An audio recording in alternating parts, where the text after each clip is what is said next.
Stage 4 మోకాళ్ల అరుగుదలకి నొప్పి లేకుండా కీళ్ల మార్పిడి ఆపరేషన్ చేయబడును. Doctor Ramesh Gajula, endoscopic spine ortho surgeon and pain physician, Tanisha spine pain ortho and sleep centre, Uppal, Hyderabad. 7 దశాబ్దాల రాజకీయ చరిత్రలో తమకు దక్కాల్సినటువంటి న్యాయం దక్కలేదని చెప్తున్నారు బీసీలు. మరోమారు పోరు బాటకు సిద్ధమవుతున్నారు. తెలంగాణ వ్యాప్తంగా బీసీల పోరు మరింత తీవ్రతరమవుతుంది. ఖమ్మంలోనూ కూడా అదే పరిస్థితి నెలకొంది. ప్రస్తుతం ఖమ్మం జిల్లా కేంద్రంలో ఆమర నిరాక్ష దీక్షకు సిద్ధమయ్యారు జాతీయ బీసీ సంక్షేమ సంఘం ఖమ్మం జిల్లా అధ్యక్షుడు నారాయణ వరపు శ్రీనివాస్. ప్రస్తుతం ఆయన మనతో ఉన్నారు.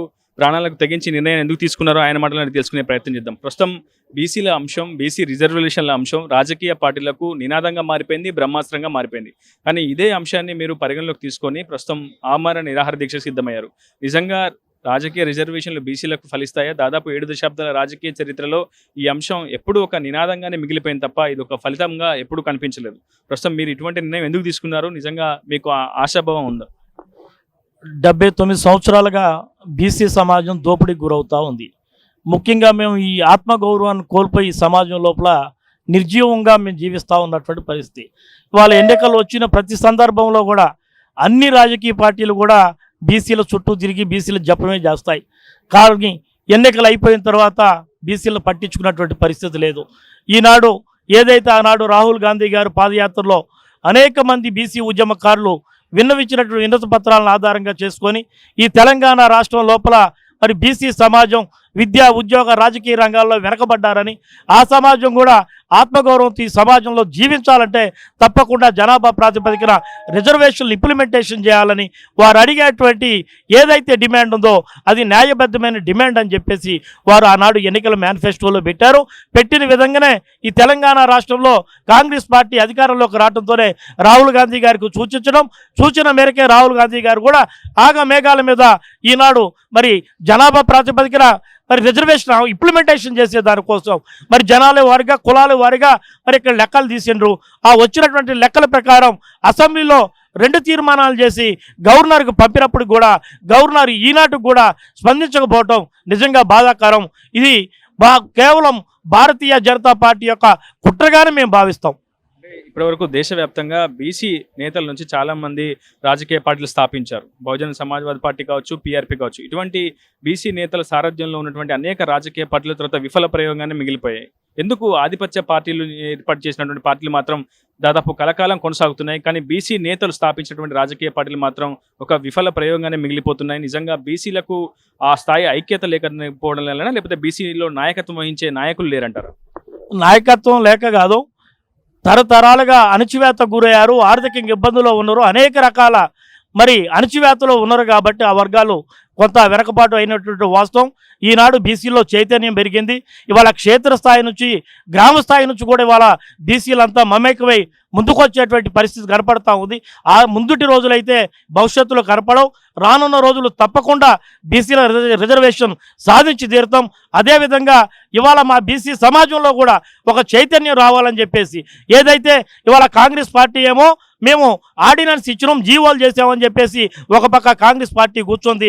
కాంగ్రెస్ పార్టీ చేసినటువంటి జీవోకి మేమెందుకు అంగీకరించాలని చెప్పేసి ఇవాళ రెండో పక్క భారతీయ జనతా పార్టీ మరి కాంబగా కూర్చుంటే ఈ రెండింటిని చూసి ఏం చేయాలో అర్థం కాక మా బీసీ సమాజ అన్నదమ్ములు మరి నిశ్శబ్దంగా కూర్చున్నటువంటి తరుణంలో తప్పకుండా ఈ తెలంగాణ రాష్ట్రం లోపల అగ్గి పుట్టించాల్సినటువంటి పరిస్థితి ఉంది.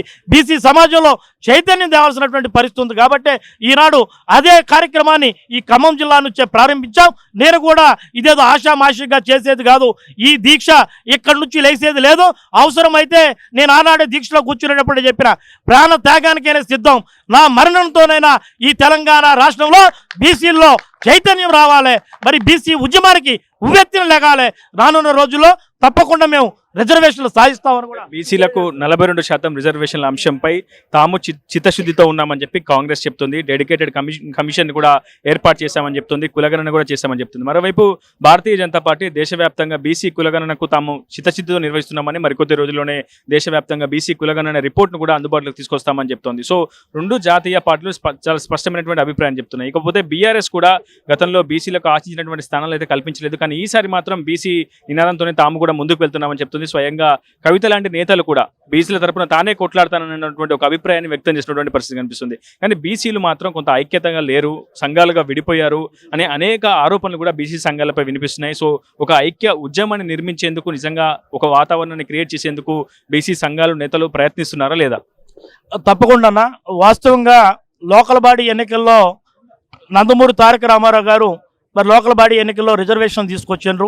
ఆ తర్వాత మరి అనేక సందర్భాల లోపల మన ఉద్యమం చేస్తే, బీసీ నాయకత్వం ఉద్యమం చేస్తే దాని కాంగ్రెస్ పార్టీ 34% రాజకీయ రిజర్వేషన్లు స్థానిక సంస్థల లోపల ఇంప్లిమెంటేషన్ చేసింది.